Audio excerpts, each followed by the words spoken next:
Asante sana Mheshimiwa Mwenyekiti kwa kunipatia nafasi ili nami niweze kuchangia bajeti hii ya Wizara ya Elimu, Sayansi na Teknolojia, wizara ambayo ni muhimu sana katika taifa letu, wizara ambayo inaandaa kizazi, wizara ambayo ndiyo inayotengeneza maarifa na ustawi wa jamii yetu. Na nianze kwa kumshukuru sana Mwenyezi Mungu kwa kunipatia nafasi hii. Lakini vile vile nimpongeze pia Mheshimiwa Rais Daktari Samia Suluhu Hassan kwa kazi kubwa ambayo anaendelea kuifanya katika taifa letu.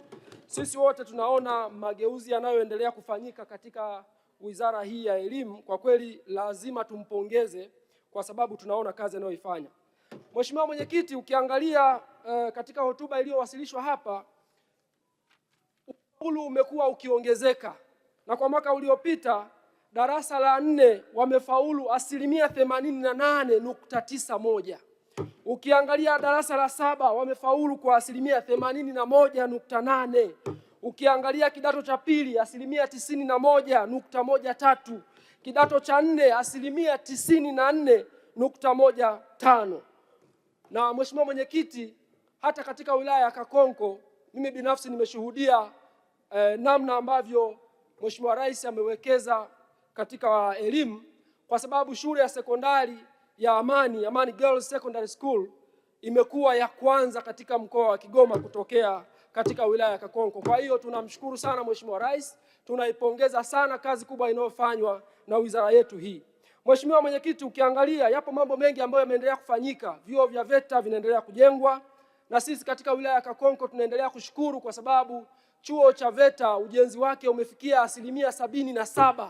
Tunaamini kwamba muda sio mrefu chuo hicho kitakamilika na kitatoa huduma. Lakini Mheshimiwa Mwenyekiti, pamoja na mambo hayo, wilaya ya Kakonko imepokea watumishi waalimu wapya takriban 60 ndani ya muda mchache uliopita. Kwa hiyo tunashukuru sana na tunaamini hili linakwenda kufanya mageuzi katika eneo hili la elimu.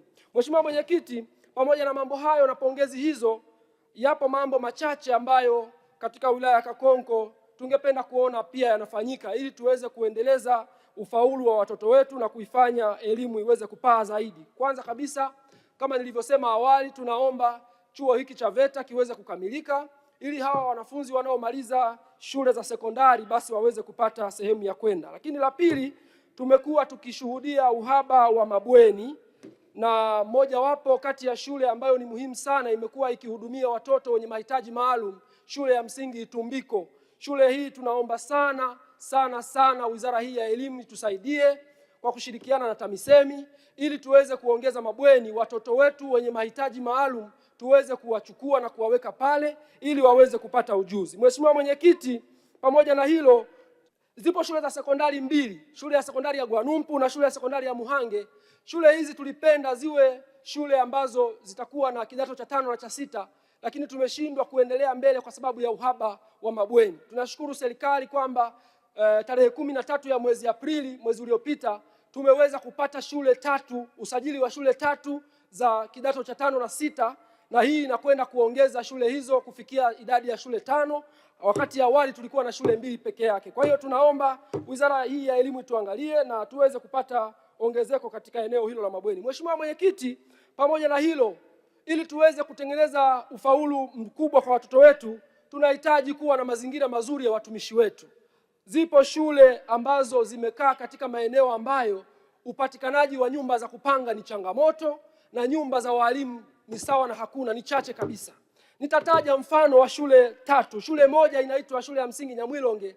Mheshimiwa Mwenyekiti, pale walimu wa kike, walimu wa kiume wanaishi kwenye nyumba moja tu iliyopo pale ya serikali. Kwa hiyo tunaomba sana serikali tusaidie ili tuweze kupata ongezeko la nyumba. Lakini vile vile shule ya msingi ya Kavungwe, shule ya msingi ya Nyakaviru, zote shule hizo zimekuwa zina changamoto kubwa ya uhaba wa nyumba za watumishi. Kwa hiyo tunaomba sana serikali tuangalie ili walimu wetu hawa waweze kufanya kazi katika mazingira mazuri. Lakini jambo la mwisho katika maeneo ambayo tungependa kuona yanafanyika katika wilaya ya Kakonko ni tunaomba pia na sisi katika mpango unaokuja basi tuweze kupata shule ya amali ili tuweze kupata vijana wengi ambao watanufaika na kuongeza ufaulu wao na ujuzi wao. Mheshimiwa Mwenyekiti, pamoja na mambo hayo yote, Yapo mambo kadhaa ambayo yanaligusa taifa katika ujumla wake. Jambo la kwanza, ningependa kushauri, kwa sababu ili tuweze kujenga mabweni, ili tuweze kujenga madarasa, tuweze kuwa na madawati, tunahitaji fedha. Sasa Mheshimiwa Mwenyekiti, mimi napendekeza kwamba wizara iangalie ikiwezekana kuanzisha mfuko maalum wa maendeleo ya miundombinu ya elimu katika taifa letu, ili mfuko huu uhusishe wadau mbalimbali, wafanyabiashara, watu wote wenye mapenzi mema, basi waweze kuchangia, ili mwisho wa siku tuweze kutumia mfuko huu kwa ajili ya kujenga miundombinu hiyo. Mheshimiwa Mwenyekiti, jambo la pili, naendelea kuweka msisitizo kwenye jambo ambalo tayari limekwisha semwa, kwamba wapo vijana wengi ambao wamesoma, wametoka vyuoni, wako mtaani, lakini vile vile tunaendelea kuona uhaba wa walimu katika shule zetu. Kwa hiyo Mheshimiwa Mwenyekiti, mimi naendelea kupendekeza kwamba wizara ione sababu ya kuanzisha ajira za mikataba kwa walimu wetu ili kuongeza idadi ya walimu katika shule zetu. Na Mheshimiwa Mwenyekiti, tukubaliane kabisa kwamba wizara itusaidie kigezo cha kujitolea katika shule zetu, walimu wanaojitolea katika shule zetu, walimu ambao watatumika kupitia hii mikataba mifupi ya ajira, basi inapotokea ajira zimetangazwa wapewe kipaumbele. Yaani hili liwekwe kabisa kama jambo muhimu, ili tuwatie moyo vijana wetu na tuweze kuongeza spidi ya walimu wetu katika kazi. Mheshimiwa Mwenyekiti, jambo la tatu na jambo la mwisho ambalo napenda kupendekeza kwenye eneo hili la elimu ni kwamba ili tuweze kuibua na kuendeleza vipaji, na kwa kuwa ukiangalia jukumu la Wizara ya Elimu, jukumu namba 6 ni kuendeleza vipaji na jukumu namba 9 ni kubaini na kuendeleza ujuzi. Mheshimiwa Mwenyekiti, napendekeza kwa wizara kwamba kila sekondari sasa ianzishwe klabu za ubunifu, innovation clubs, ili watoto wetu waweze kuibua vipaji vyao, wapate nafasi ya kuonyesha uwezo wao, na mwisho wa siku kama tumevyoona mpango mzuri wa kutoa motisha kutoka serikalini, basi watoto wetu hawa waweze kupata moyo, wajengwe vizuri, na mwisho wa siku waje wawe na mchango mkubwa katika taifa letu. Mheshimiwa Mwenyekiti, nimalizie tena kwa kumpongeza sana Mheshimiwa Waziri wa Elimu Profesa Mkenda, lakini Mheshimiwa Naibu Waziri Mheshimiwa Wanu, vile vile Mheshimiwa Rais wa Jamhuri ya Muungano wa Tanzania kwa kazi kubwa na dhamira njema ambayo tunaiona.